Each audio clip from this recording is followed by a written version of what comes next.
Bonjour from Paris. That's Bonjour. right. We are here playing Bonjour. in the European Poker Tour Poker Stars 5,300 euro main event. And guess what? We made day two. That's right. You heard it correctly. We both grinded all day yesterday and we found a bag around 12:30. This is our walk every day to the We're walking to the casino and it's from our amazing little Airbnb. a pied-à-terre.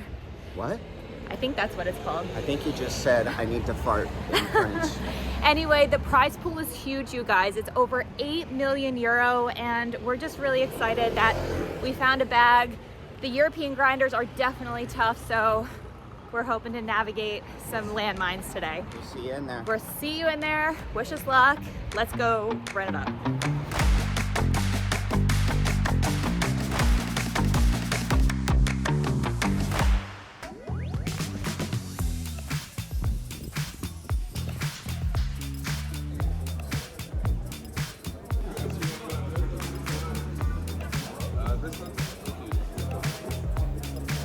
What is that? My day two.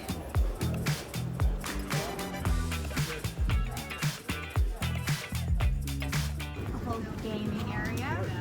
So on break, if you took a bad beat, you can just play some ping pong and detail.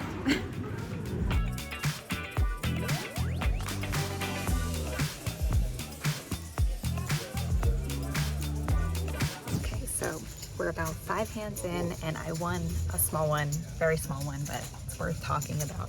So the action folded to the button and I was in a small blind with Ace-Three Offsuit with 20 big blinds. I know the button is opening wide and I think a lot of people don't know that you can still 3-bet fold off a 20 big blind stack, especially when ranges are wide. So he opened to 3K, we're at 1,500 big blind. I 3-bet to 8K and big blind folded and the button folded as well. So just something to note, that don't feel like you can't 3-bet fold off of 20 big blind stacks. In other news, you can cut the pressure with a knife in this room. You would think that we're on a final table level. It's very serious. The Europeans are very, very good and very serious. And yeah, it's pretty intense, I'm not gonna lie. Kinda like it. The field is stacked with pros. Great. Can we Look swear who the just table? sat. Yeah. Mr. Bryn Kenney. Yeah. Don't 3-bet me, Bryn. This can't be good. Well, it must be a good hand. Oh, okay. All You have an right. ace. I see you folded an ace. I'd like to hold. It's usually a Good good luck, sign. good luck, It's good usually a luck. good sign. Diamonds. You have outs. King. Spades. King. Let's hold. King. Good Good hand. playing with Good luck. you. Good luck. I'm all in against Bryn Kenney. Oh my god, oh my god, oh my god, oh my god, oh my god.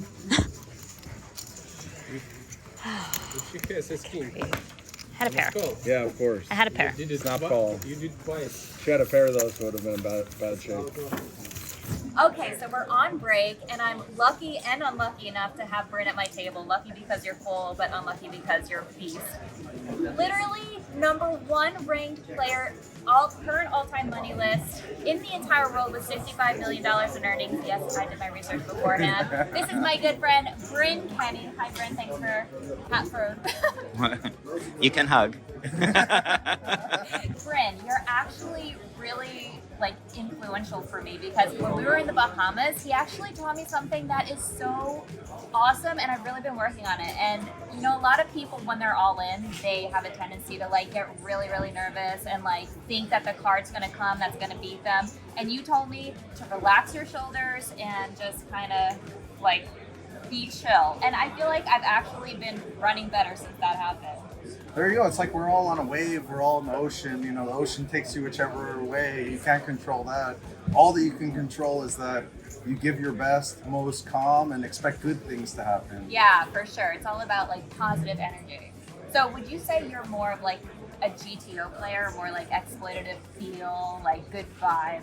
Well, I couldn't say that I'm not at all a GTO player. I've never studied poker for a second in my life. I've never looked at a chart. Oh my gosh. I've only just played all the time. But then when you play all the time with like all the best players in the world, you study what they're studying without studying. Right. Like you see how they play, you see the way that they're changing, adapting, so you pick up like pieces of their game. So I think just like it's like an artist, you know, you see all the people who painted these pictures and the ways that they did it before you, and you pick up little pieces of what you learn from all of them. So it's like, I'd say the way that I play poker is picking up pieces from all different people, the way they play, the way they think, and trying to incorporate it into like my own strategy of then how I think and play. But then what about when you're playing against really bad players who make a lot of mistakes? Well, that's the thing in there. If you're like a solely GTO player though, then you might make more mistakes because you're gauging them to be playing a certain way when they're clearly not. So you could then come up with hands that you say, okay, well, this hand's a call in this spot,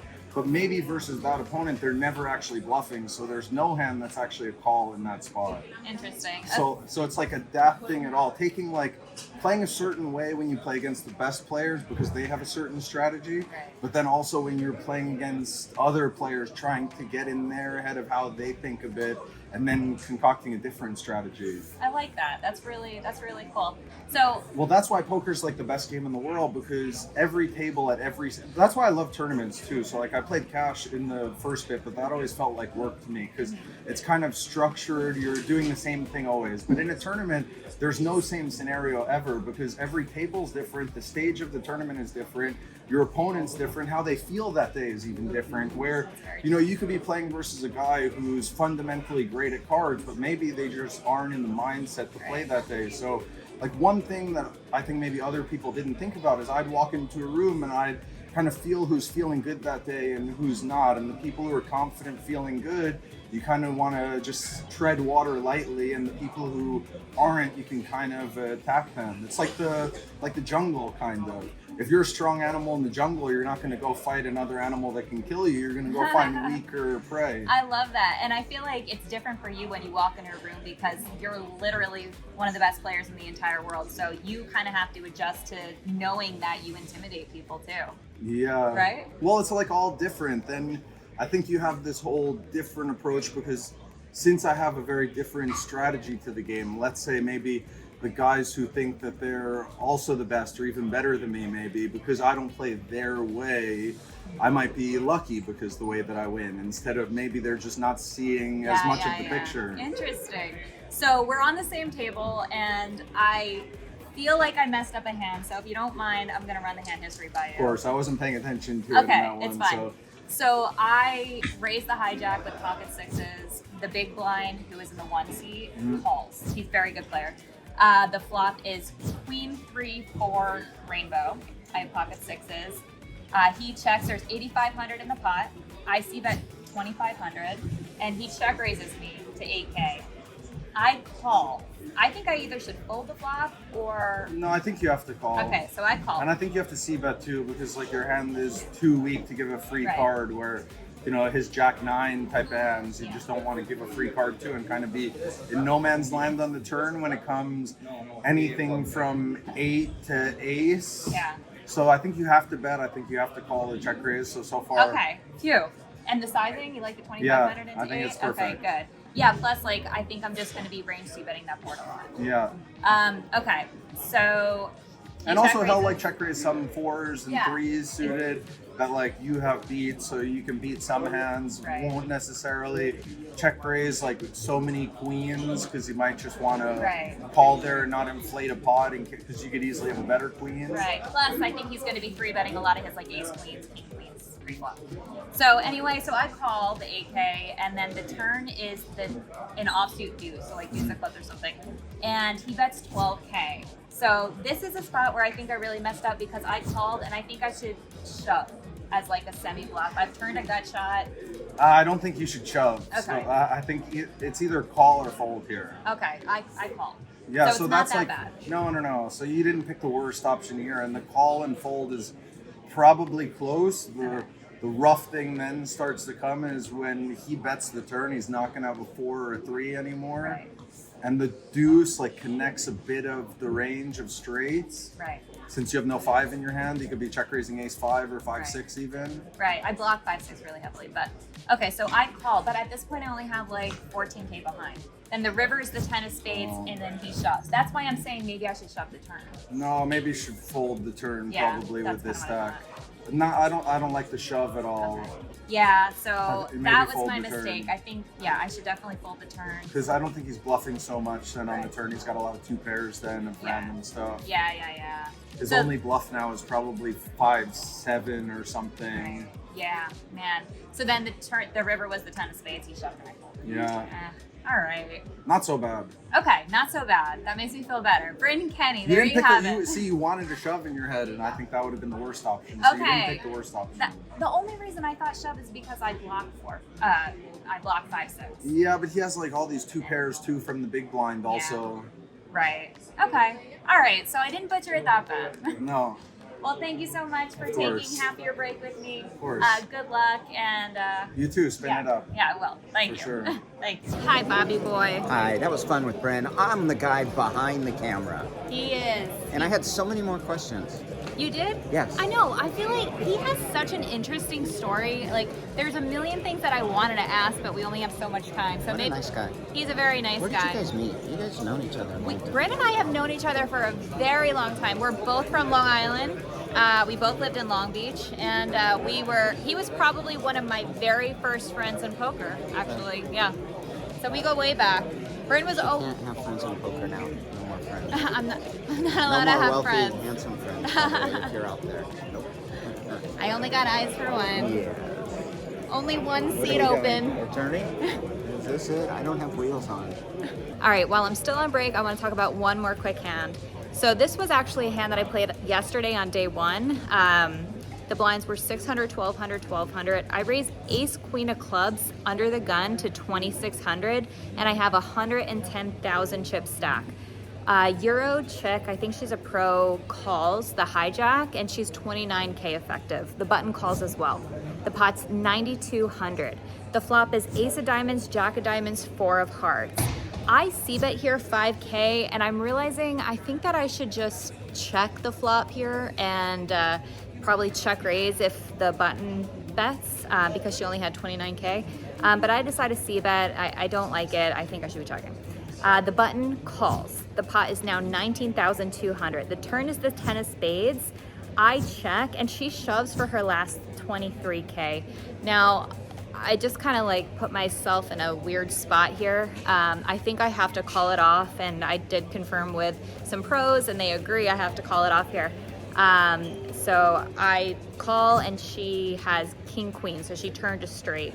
I think it's probably the same outcome because if she bets the flop, obviously I call, yeah. And if she checks the flop, then she hits the straight on the turn anyway. So same result either way. So I lost some chippies there. But anyway, if you guys like the way that I communicate, if you like my hand histories, I do have a course called the Poker Accelerator. It's a transformative course, so it's for the recreational player. You have to have kind of a basic understanding of poker. So it's for like the rec player to intermediate. I do have some advanced concepts in there, but it's a very good roadmap for the player that's looking to take their game to the next level. So if you want to check out the course, I have some free training over at LexyGavin-Mather.com, and then you could sign up for the course over there, and I'd love to see you on the inside. Let's get back before I'm out of time, and let's hope to run up these chips. Breaking the record for EPT Paris once again, we generated a total prize pool of €8,385,600. Wow, not too shabby. So 1,747 players started. There's 511 left, and 255 get paid. Oh, man. I had the plan. Yeah, just the 4 and 7, not so much. Survival.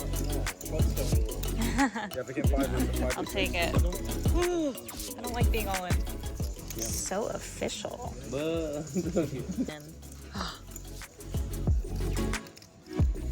That was good. That was good. Oh my god.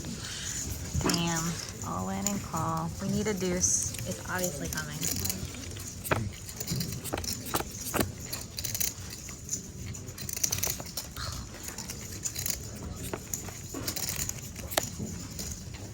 That'll do it. What a bummer. I can't believe I ran into kings there. Standard spot. Thanks for watching, guys. Really appreciate it. I'm going to enjoy the rest of Paris. Thank you, and subscribe. Bye. Oh, and by the way, I got to do a really fun interview with Poker News on my book. For those of you who don't know, I do have a book called Mastering Small Stakes No Limit Tournaments. I will link it in the bio. So check out the interview and you can learn a little bit about the book, and hopefully you consider supporting me and buying it. That'd be great.